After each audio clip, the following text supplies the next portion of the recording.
Добрый вечер. Вы смотрите программу «Территория права» и я, Елизавета Чистоедова.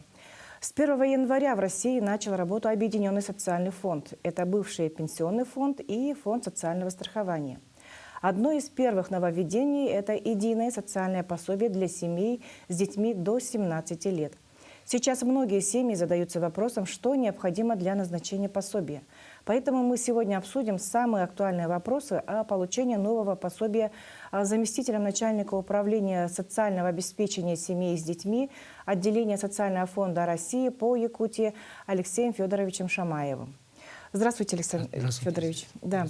Итак, что у нас изменилось, какие новые требования появились? В принципе, принцип назначения тот же остался, да? Да. Елизавета, с 1 января 2023 года у нас вступило постановление правительства 2330 16 декабря, которые внесли изменения в федеральный закон. 81 федеральный закон 19-95 года о государственных пособиях семьям с детьми. И некоторые ежемесячные пособия, ежемесячные выплаты, ежемесячные денежные выплаты объединились в одно единое пособие, которое называется ежемесячное пособие детям от 0 до 17 лет, или еще так называется единым пособием. Еще в прошлом году их называли универсальными пособиями. Так, это называется ежемесячное пособие в связи с рождением и воспитанием ребенка, да, ребенка в возрасте от 0 до 17 лет, а также в это пособие влилось ежемесячное пособие женщин, вставшие на ранние сроки беременности в медицинской организации. Все вот эти пособия объединились. Это ежемесячная денежная выплата от 8 до 17 лет, которую выплачивал Пенсионный фонд в прошлом году в соответствии с указом президента номер 175 от 31 марта 2022 года. Также ежемесячное пособие детям от 3 до 7 лет, да, которые выплачивали органы социальной защиты. Все вот эти пособия как бы объединились в одну, потому что они все, у них как бы единое правило для всех, единые требования и стандарты для назначения пенсии. Это комплексная оценка имущества и, то есть, соответственно, для назначения пособия у семьи должен быть среднедушевой доход ниже прожиточного минимума для каждого члена семьи. Кстати, вот семья, говорим, кто входит вот в состав семьи? В состав семьи входят это родители и дети до 17 лет. Также в состав семьи могут включаться дети, которым исполнилось уже 18 лет, но которые обучаются в очной форме образовательных организаций. Либо в школе, либо в среднепрофессиональном учебных заведениях, либо в высшем. Ну, до 23 лет. Да, до 23 лет, соответственно. И обучающиеся, как я говорил, очно, то есть они находятся на иждивении родителей, как говорится, до 23 лет. Ну и, соответственно, должны предоставить справку, да, при назначении. Да, они должны предоставить справку, то, что они обучаются. И если получают стипендию, размер стипендии должны предоставить. Учитывается при расчете среднедушевого дохода. Далее в состав семьи могут входить опекуны, законные представители детей. Это касается детей, у которых родители, которые были лишены родительских прав. То есть в соответствии с распоряжением про опеки гражданин был назначен опекуном несовершеннолетних детей. И, соответственно, он тоже, если он является гражданином Российской Федерации, дети граждане Российской Федерации, он может подать заявление на единое пособие для назначения единого пособия, соответственно. А кто тогда не входит в состав семьи? В состав семьи не входят дети, которые находятся на полном государственном обеспечении. То есть это дети, которые находятся в различных организациях, ну, как детские дома, детский приют. Соответственно, он находится на полном государственном обеспечении. То есть государство в нем уже заботится, соответственно, об этом ребенке. Так, граждане, которые проходят службу по призыву, в данный момент это лицо, которому исполнилось 18 лет и проходит в рядах нашей российской армии службу по призыву. Так, далее лица, которые находятся под стражей, либо находятся в местах лишения свободы. То есть они тоже не включаются в состав семьи, и, соответственно, их доход тоже не учитывается при подаче заявления на единое пособие. Вот мы говорим о доходах, да? А вот какие доходы учитываются и не учитываются? Ну, как обычно, те же требования, которые были 3,7 от 8 до 17, беременных женщин, то же самое перешло на единое пособие. Это зарплата, стипендия, пенсия, пособие, ежемесячные денежные выплаты, все вот эти пособия по безработице и так далее. Это все входит в доход, то есть даже стипендия. Далее входят еще проценты по вкладам, там выигрыши от различных лотереи, то есть он получил какой-то доход за определенный расчетный период, был в лотерею, например. Либо у него там получает заработную плату, какую-то часть он вкладывает в какой-то банк, получил на проценты, и, соответственно, эти проценты тоже являются, тоже входят в доходы. А в доходы не включается, это мы не включаем, это типа на ребенка, который он получает, например, пособие, ежемесячное пособие от 3 до 7 лет. На этого ребенка хотят подать заявление на единое пособие, на ежемесячное пособие. Да? Вот эти пособия, которые он получал в прошлом году за расчетный период, мы его не включаем. То есть 3,7 не включается в доход. То же самое касается ежемесячной денежной выплаты от 8 до 17 лет.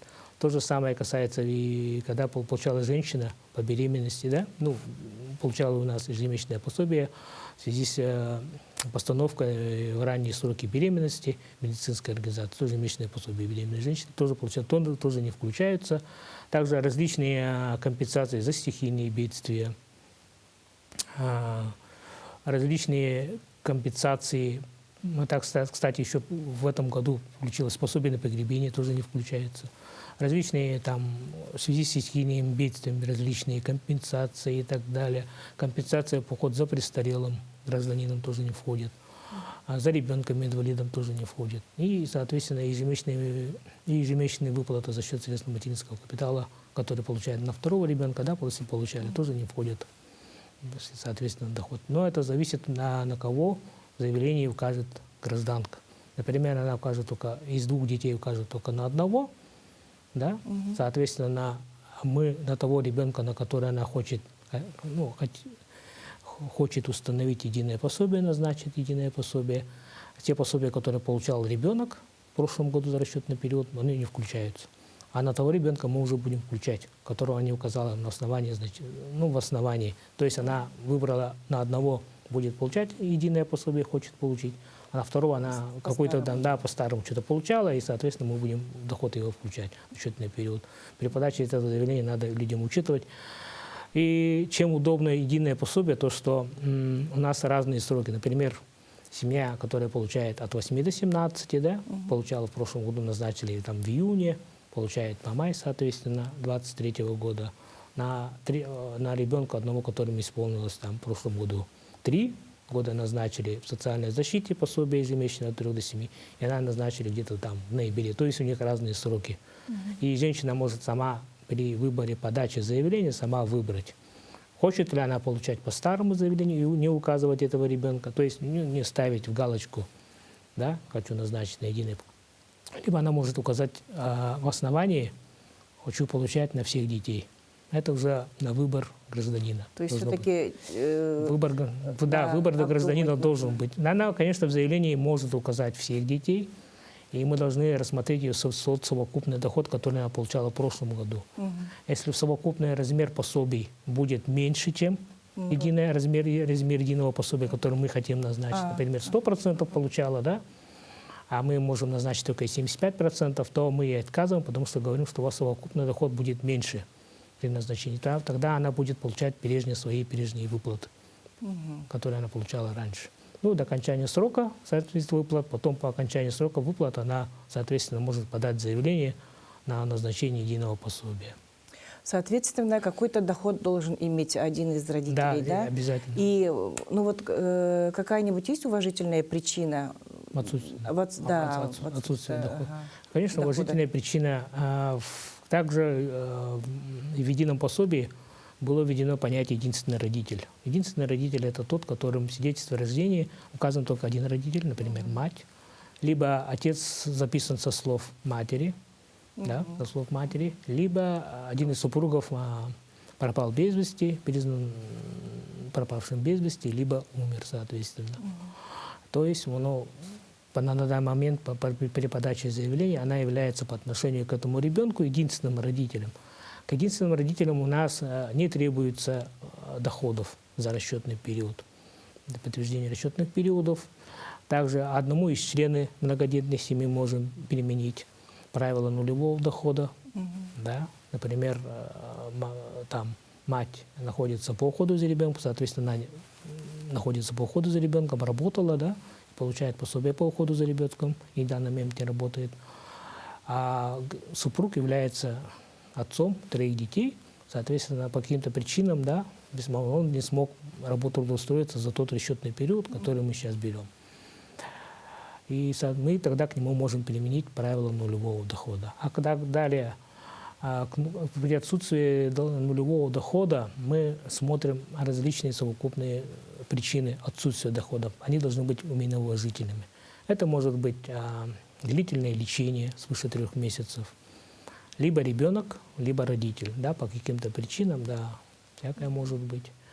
Либо он находился в местах лишения свободы, и после выхода из места лишения свободы он не смог трудоустроиться в течение 3 месяцев. 3 месяца как бы уважительный срок будет, мы считать. Либо прибыл из мест службы по призыву, тоже в течение 3 месяцев не смог трудоустроиться. Тоже считаемся как уважительная причина. Но эти уважительные причины не может быть не более 10 месяцев в совокупности. То есть хотя бы за 1 месяц у него должен быть какой-то определенный доход. А к доходу мы относим только пенсию и заработную плату. Остальные пособия, они, к сожалению, не считаются. Мы к ним не можем применить уважительную причину. Он, конечно, в это время может получать пособие по безработице, например. Но это не доход. Но это не доход. Вот у меня вопрос возник, да. Мамочка ухаживала за своим ребенком, то есть ухаживает до сих пор ребенку более 3 лет. Она непрерывно сидит вот с ребенком рядом. То есть дохода вообще не имеет. Вот в течение вот расчетного периода, да, 12 месяцев, и этих 3 месяцев, она вообще нигде не работала. То есть, ну, это получается уважительной причиной. Да, ну это же надо рассматривать как же в ее случае, да. Конкретно к ее случаю можно подумать, что если она ухаживает за ребенком, мы предположим, что это может быть ребенок-инвалид. Соответственно, она могла обратиться в органы социального фонда, обратиться за назначением компенсации по уходу за ребенком своим. В данном случае это назначается в размере 10 тысяч плюс районный коэффициент. То есть по городу Якутск это будет составлять 14 тысяч. Плюс пенсия по инвалидности ребенка. Ну, то есть она еще должна получить, наверное, справку с места лечения ребенка. Даже, она же не сама болела? Нет, мы именно по компенсации, если мы имеем в виду то, что родитель ухаживает за ребенком, компенсацию за уход, она должна именно получать компенсацию за уход. Это документально подтверждено, и, соответственно, она в своем заявлении может указать, я ухаживаю за кем-то, да, и указать СНИЛС этого ребенка. Соответственно, дополнительных документов с нее уже не требуется, просто уже по той базе, которая у нас имеется, куда она осуществляет уход за каким-то ребенком, мы видим в своих базах данных, то, что она осуществляет компенсацию за уходом, получает пенсию по инвалидности на ребенка. И считаем, что она оформила уход, то мы считаем, что это и есть уважительная причина, то, что человек не работает. И также, как я говорил, может, она по отношению к этому ребенку является единственным родителем, либо она многодетная мать. Это надо рассматривать уже индивидуально. Ну да. Индивидуально в различных случаях. Каждый вопрос индивидуальный. Да. Правило нулевого дохода. Если один из совершеннолетних членов семьи в расчетном периоде не имел подтвержденного дохода, ему нужно будет обосновать это объективными причинами. Они должны действовать в течение минимум 10 месяцев из расчетного периода. Если объективные причины не подтвердятся, то пособие не назначат. В состав семьи входит заявитель, родитель, опекун или попечитель ребенка, супруг или супруга заявителя, дети до 18 лет, в том числе под опекой и попечительством, дети от 18 до 23 лет, которые обучаются очно и не состоят в браке. Их доходы учитываются при назначении пособия. Если члены семьи были мобилизованы в период с 21 сентября 2022 года и проходят службу на момент подачи заявления, их доход не учитывается, но они входят в состав семьи. Алексей Федорович, вот при получении пособия оценивается имущество семьи. Да. Да, и как вот наличие имущества влияет на пособие? Ну, это пособие, единое пособие, да, которое действует с 1 января 23, так же как майское от 8 до 17, и 3 ежемесячные пособия от 3 до 7 лет, и пособие беременным женщинам, оно исходило из того, что оно предназначалось для граждан, у которых низкие доходы, и проводилась комплексная оценка имущества. А комплексная оценка имущества подразумевает всему движимое и недвижимое. Соответственно, если семья не многодетная, у них должен быть один автомобиль, один земельный участок, да, один дом, одна квартира. Если у них 2 квартиры, например, да, то мы уже считаем общую площадь занимаемой, ну, общую площадь жилых помещений и общую суммируем все это и делим на количество членов семьи. Если на одного члена приходится меньше, чем 24 квадратных метра, соответственно, они могут претендовать на единое пособие, если проходят по другим основаниям. А по частным домам это должно быть не более 40 квадратных метров. То есть, если 2 дома, мы тоже суммируем общую площадь, делим на количество членов семьи. И если меньше 40 квадратных метров, то мы уже, как говорится, эта семья может претендовать на единое пособие. А если у нас уже больше 40 квадратных метров, то, извиняюсь, то это уже основание для отказа. Ага, не подходит, да? Да. А нужно ли подавать на единое пособие, вот, да, если семья уже получает выплату от 8 до 17 лет в размере, вот, допустим, 100%? Да, 100%. Но это уже надо рассматривать, сама семья должна, сам каждый заявитель должен решить за себя. Мы не можем говорить, вы подавайте, потому что вы не подавайте, потому что у вас там 100% или 75%. Ждите пока окончания. Эта семья должна сама оценить свои риски, посмотреть свое имущество, проверить в реестре, в Росреестре, какая у них есть недвижимость, земельные участки, дома свои проверить, да, соответственно, доход. Если они получают, значит, они пришли по каким-то основаниям, да. Но, как я говорил, мы рассчитываем среднедушевой доход за расчетный период. Расчетный период – это 12 месяцев. Мы на 1 месяц отходим назад и рассчитываем за 12 месяцев. То есть заявления, которые подают в марте, будут рассчитываться за период с 1 февраля 2022 года по январь 2023 года. То есть они должны учитывать свой доход. За этот период, За этот период, да. Они должны посчитать свои доходы, там, зарплату, если есть стипендия, там, пособия различные, рассчитают, делят на 12 и делят на количество членов семьи. Если у них получается меньше, чем прожиточная, да, простая арифметика, меньше прожиточного минимума по зонам. Первая зона – это у нас 25 396 рублей, а по второй зоне 21 272 рубля.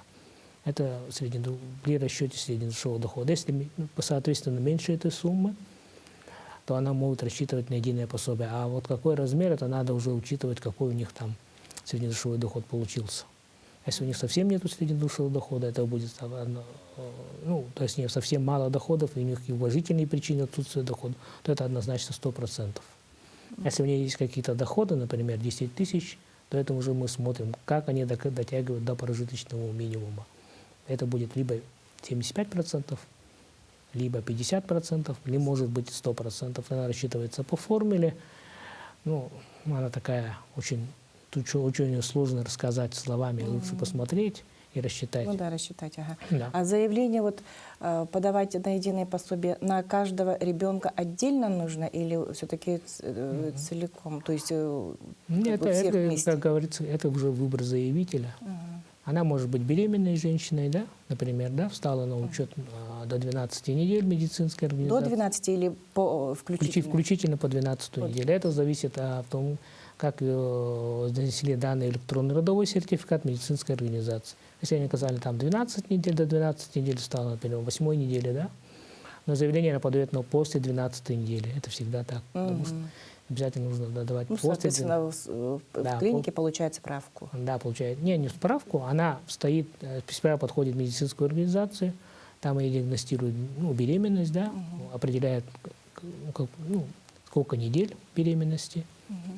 И, соответственно, после этого медицинская организация заполняет соответствующую электронный родовой сертификат, да, на эту женщину.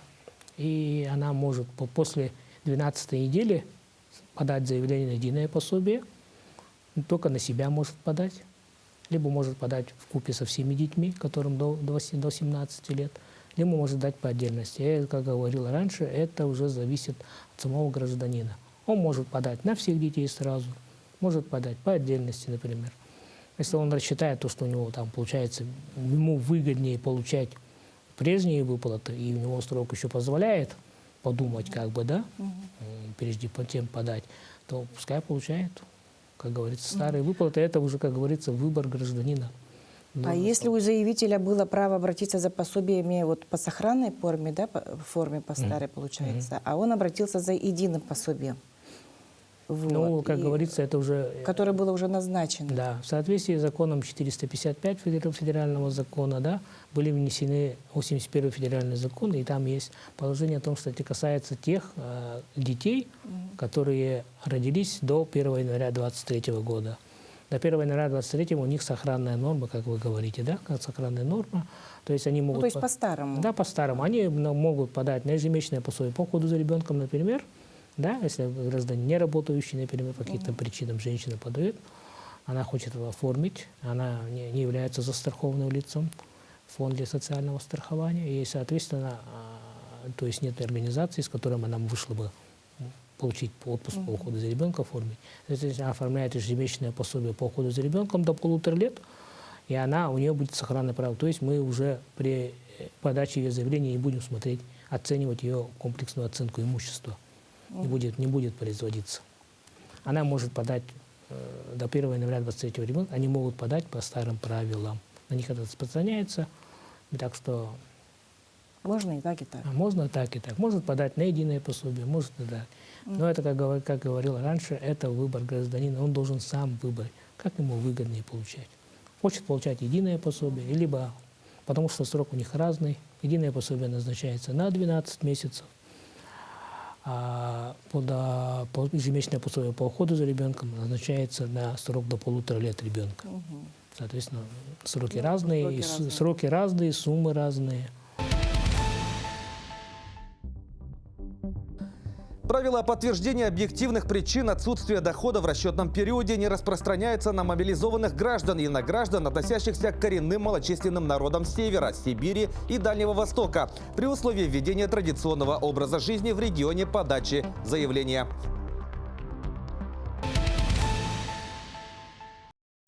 Алексей Федорович, а как будет подтверждаться доход индивидуального предпринимателя? Все-таки у них же доход разный.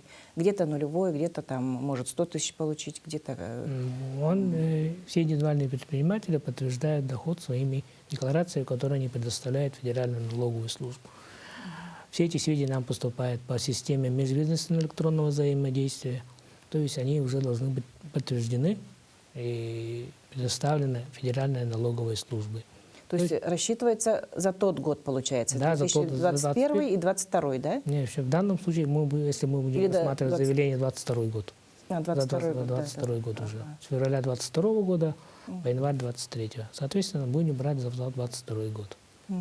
А будут ли включаться в расчет среднедушевого дохода семьи выплаты на ребенка от 3 до 7 лет? Вообще, как это будет считаться? От 3 до 7, мы обычно от 3 до 7 лет, когда подает заявление на единое пособие, на назначение единого пособия, она будет указывать, в заявлении указывает полный состав семьи, то есть себя, если есть супруг, супруга и своих детей. В частности, те дети, которые нет 18 лет, или те дети, которые учатся очно до 23 лет, она всех включает в состав семьи. И в своем же заявлении указывает на тех детей, мы называем лица основания, на кого она хочет назначить единое пособие. Если она это указала на единое, в правилах указано, что ежемесячное пособие, которое получал ребенок прежде, в расчетном периоде, то есть ежемесячное пособие от 3 до 7 лет, она не включается в состав доходов. Потому что она в заявлении, например, этого ребенка указала, что она хочет назначить на этого ребенка единое пособие. То есть мы на него вот это пособие не будем включать для расчета среднедушевого дохода. Так, теперь вот есть вопросы, да? Спрашивают, вот я получаю пособие на первого ребенка до 3 лет. В мае 2023 года ребенку исполнится 2 года. Можно ли будет снова оформить пособие по старым правилам? Да, как я говорил раньше, закон, да. Но это уже закон другой. Раньше был федеральный закон 418, федеральный закон. На первого ребенка назначали органы социальной защиты. На второго ребенка за счет средств материнского капитала тоже это был единый закон. 418 ФЗ. В него тоже были внесены изменения. Сейчас на любого ребенка до 3 лет женщина может назначить вот эту ежемесячную выплату за счет средств материнского капитала. На любого ребенка. А я так понимаю, что эта женщина получала на первенца, на первого ребенка. То есть она, как говорил, на детей, которые родились до 1 января 2023 года, все старые правила и нормы распространяются. То есть она может подать на первенца, на второго ребенка, ну, на первенца точнее, после окончания срока, либо за месяц до окончания срока она может подать заявление на назначение ежемесячную выплату в связи с рождением первого ребенка. Вот неработающие родители спрашивают, оба студенты учатся очно, могут ли получать единое пособие по уходу за ребенком до 1,5 лет. Ребенок родился в декабре 2022 года. Ну, то же самое. Сохранная норма. Ребенок родился до 1 января 2023 года. То есть один из родителей могут оформить ежемесячное пособие по уходу за ребенком по сохранной норме. То есть без оценки комплексной оценки имущества и доходов, соответственно. То есть по старым нормам. То есть она подает заявление, указывает состав семьи, мы там проверяем, если назначено, не назначено из других организаций. И, соответственно, если проходит по всем параметрам, мы назначаем ежемесячное пособие по уходу за ребенком. Они, в принципе, могут не обращаться за единым пособием, потому что они имеют право на сохранную норму. Но, как говорится, это уже на право. Если хотят получать единое пособие, да, пускай оформляют единое пособие. Если могут, сами должны решить. Конечно, сами должны не решить. Вот еще женщина спрашивает. На момент беременности и рождения ребенка в силу разных причин мамочка не работала. Имеет ли право на единое пособие? Ребенок родился тоже в декабре 2022 года. То есть дохода она не имеет, получается, за расчетным. Да, за расчетным периодом у нее не было доходов. Мы тогда смотрим расчетный период. Если в течение расчетного периода у меня была беременной более 6 месяцев, то подтверждение доходов от нее не требуется. То есть у нее может быть отсутствие дохода. Это как уважительная причина. Да.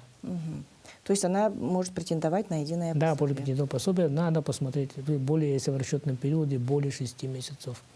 Понятно. Либо она подает заявление, когда на единое пособие и уже беременная. И стала на учет.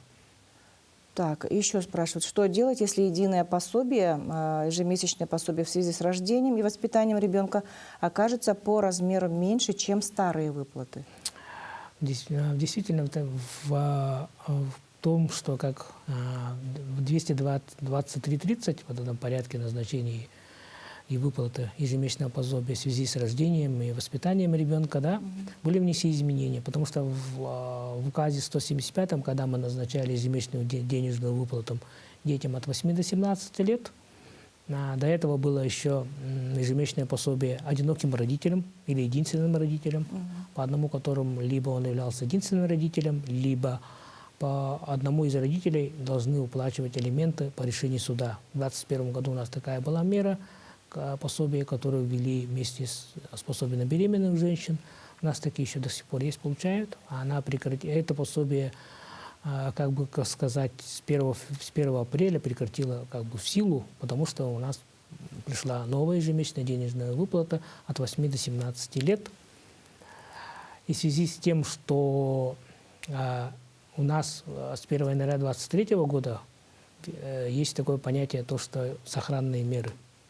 То есть она если при назначении единого пособия специалист видит то, что назначенное пособие меньше, да, раньше он, например, получал раньше тот получал 75%, да, по старым пособиям, как говорят, ну, будем говорить старые пособия, да, а новое ежемесячное пособие у него будет меньше, 50%, например, тогда мы отказываем и говорим, ну, вот, то, что вы сейчас, да, вы получаете ежемесячное пособие, эту ежемесячную денежную выплату от 8 до 17, 75%, а мы назначим, если 50%, это будет ухудшение условий, соответственно, тогда будет отказ.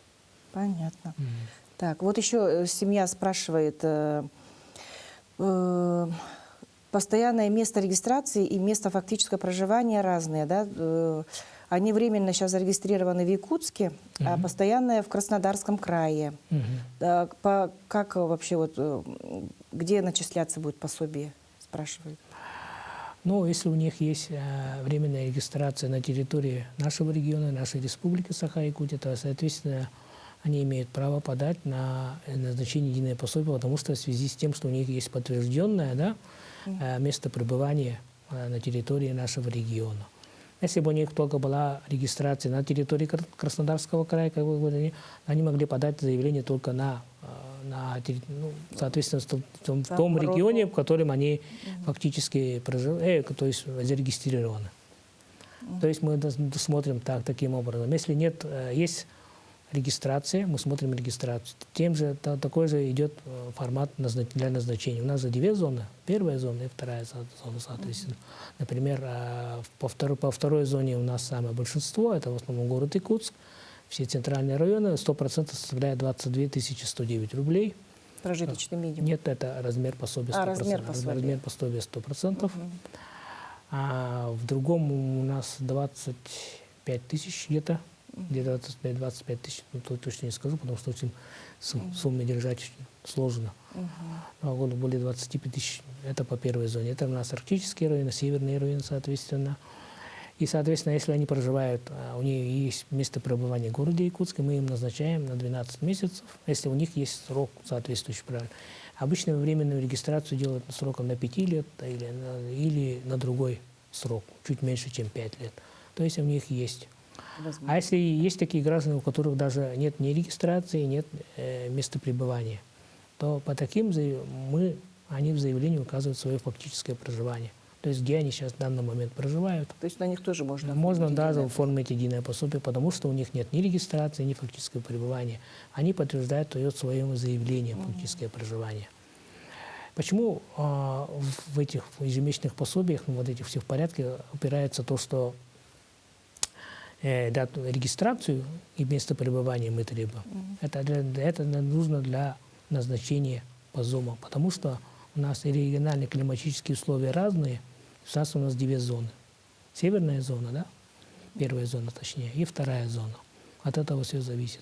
И гражданин должен, соответственно, подтвердить свое пребывание как бы в нашей республике, чтобы претендовать на наше пособие, на наш размер пособия. В связи с этим при подаче заявления им нужно указать свою регистрацию и фактическую, соответственно, а не фактическое место пребывания в городе. Как учитывается имущество для назначения единого пособия? При оценке нуждаемости учитываются недвижимость, транспорт и проценты по вкладам. Жилье. Одна квартира любой площади или несколько квартир, если общая площадь на каждого члена семьи не больше 24 квадратных метров. Один дом любой площади или несколько домов, если на каждого члена семьи приходится не больше 40 квадратных метров. Нежилые помещения. Одна дача с назначением садовый дом, один гараж или машина-место. Или два для многодетной семьи, а также если в семье человек с инвалидностью или машина получена по соцпрограмме, либо полностью оплачена целевыми субсидиями. Одно нежилое помещение. Участки. Земля общей площадью до 0,25 гектара при проживании заявителя в городе или до 1 гектара при проживании в сельской местности. Транспорт. Один автомобиль или два, если семья многодетная, у члена семьи инвалидность или машина получена по господдержке. Один мотоцикл или два при таких же условиях, как с машиной. Если машина с двигателем мощнее 250 лошадиных сил выпущена меньше 5 лет назад, в выплате откажут, даже если эта машина единственная в семье. Суммарный доход семьи от процентов по вкладам и счетам в банке меньше прожиточного минимума в регионе. Одна единица самоходной техники младше 5 лет, если она предоставлена по соцподдержке. В семье может быть 2 единицы. Катер или моторная лодка младше 5 лет. Если недвижимое имущество находится в долевой собственности членов семьи, то доли, составляющие 1/3 и более, тоже учитываются. Если хотя бы по одному из пунктов у семьи есть превышение, в едином пособии будет отказано. Алексей Федорович, скажите, на сегодня вот можете назвать цифру, сколько вот назначено единого пособия вообще? На 27 февраля мы можем предоставить такие данные. Единое пособие нам было назначено более 38 тысяч детям, более 1857 женщинам беременным. И выплат было получено единое пособие гражданам на 709 миллионов. Это данные на 27 февраля. По республике, да. А как вообще вот продлить пособие? Вот 12 расчетных вот этих месяцев закончились, да? И что делает гражданин? Ну, мы пособие назначаем... Доходы, там все меняется же? Да. Единое пособие назначается сроком 12 месяцев. Да, если ему подал человек-гражданин в марте, мы назначаем с марта по февраль 2024 года. Исключение у нас составляет граждане с членами семей мобилизованных. Мы им назначаем на 6 месяцев. То есть по истечении 6 месяцев она обращается повторно, предоставляет справку с военкомата, да, с указанием на 31 федеральный закон, либо на 647 указ президента Российской Федерации о мобилизации. И, соответственно, мы тоже назначаем этим гражданам единое пособие на 6 месяцев. А продление, то есть у них, когда срок заканчивается, да, за месяц до окончания могут подать, либо в месяц окончания. Например, у нас выплаты идут не в месяц, а первая выплата идет у нас в течение 5 рабочих дней после принятия решения, а последующие выплаты идут за последующий месяц. Например, за февраль месяц наши граждане получат уже пособие в марте. Единый день выплаты у нас по банкам 3 число, то есть 3 марта уже пойдет пособие, ежемесячная выплата пособий за февраль месяц. А куда сейчас вот обратиться? Объединились вот 2 ведомства. Куда, допустим, обратиться? В пенсионный фонд, где раньше находился, или вот соцстрах? Ну, как бы у нас объединились, не только 2 фонда объединились. Это фонд, региональное отделение фонда социального страхования и пенсионный фонд по республике Саха-Якутия. Объединились в одну структуру. Социальный фонд. Ну, территориально гражданин куда может подойти? Территориально он обращается, да, в отделение пенсионного фонда, вот эти территориальные клиентские службы социального фонда. То есть там есть как бы единое окно, там есть и наши коллеги из фонда социального страхования, и наши коллеги из пенсионного фонда. То есть они все работают в одних зданиях. Где? Куда обратиться? Куда подойти? Ну, по городу Якутск, Орджоникидзе, 23. Обращаются. В Улусах они, соответственно, обращаются в те клиентские службы отделение социального фонда, фонда по республике Саха. Обращаются по всем услугам, которые предоставлял раньше и пенсионный фонд, и социальный фонд России. Спасибо, Алексей Федорович, за столь исчерпывающую информацию. Я думаю, что наше население, наши семьи уже более-менее имеют уже представление. Да? Спасибо, что приняли участие в нашей передаче. Всего хорошего. Спасибо вам за то, что пригласили. Спасибо. До свидания. Еще раз многократно обращаю внимание, если в семье несколько детей, и все они по возрасту подходят под условия выплаты от 0 до 17 лет, то в заявлении нужно указывать всех детей. В этом случае это выгодное для семьи решение, потому что в этом случае размеры выплат на всех детей будут назначены одинаковые. И при подаче заявления на детей на них не будут учитываться ранее назначенные выплаты. На этом на сегодня все. Всего хорошего. До свидания. Если вы попали в спорную ситуацию и хотите стать участником нашей передачи, то отправляйте сообщение по указанному адресу электронной почты и номеру телефона.